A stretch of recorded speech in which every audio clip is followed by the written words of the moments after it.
महाराष्ट्र के विदर्भ इलाके में जंगलों और पहाड़ियों के बीच बसा एक छोटा सा गांव था, बोरगांव।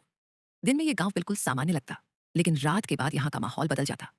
गांव में एक पुरानी हवेली थी, देशमुख वाड़ा, करीब 25 साल से बंद। कोई वहां नहीं जाता था।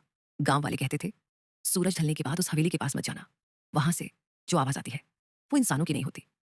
नई शुरुआत शहर से एक परिवार यहाँ रहने आया। राहुल, उसकी पत्नी प्रिया और 10 साल का बेटा आरव। सरकारी नौकरी ट्रांसफर होकर राहुल को इसी गांव में पोस्टिंग मिली थी। रहने के लिए उन्हें वही पुरानी हवेली अलॉट कर दी गई।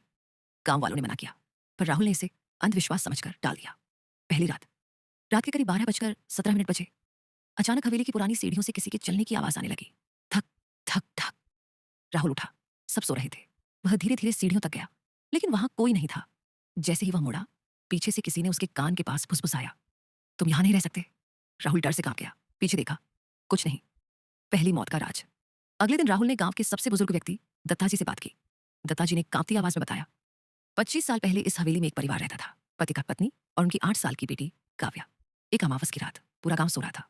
अचानक हवेली से बच्ची की चीखने की आवाज आई। सुबह देखा गया, तीनों की लाशें हवेली के अंदर पड़ी थीं। लेकिन सबसे डरावनी बात, काव्या का शव कभी नहीं मिला। आरव के साथ अजीब घटनाएं। धीरे धीरे आरव अजीब हरकतें करने लगा। वह अकेले में किसी से बात करता, रात को हंसता, कभी कभी रोता।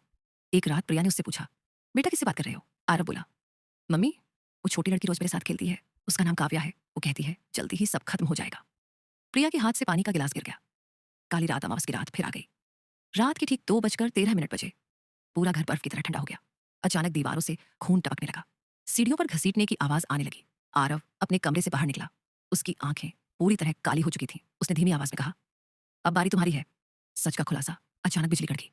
हवेली की दीवारें जैसे बीते हुए पलों को दिखाने लगी। राहुल ने देखा, काव्या के पिता ने शराब के नशे में अपनी पत्नी और बेटी को मारा था। लेकिन काव्या मरने से पहले जिंदा दीवार में चुन दी गई थी। मरते समय उसकी एक ही चीख थी, मैं सबको नहीं छोड़ूंगी। अंत जो आज भी जारी है। सुबह गांव वाले हवेली पहुंचे। दरवाजा खुला था।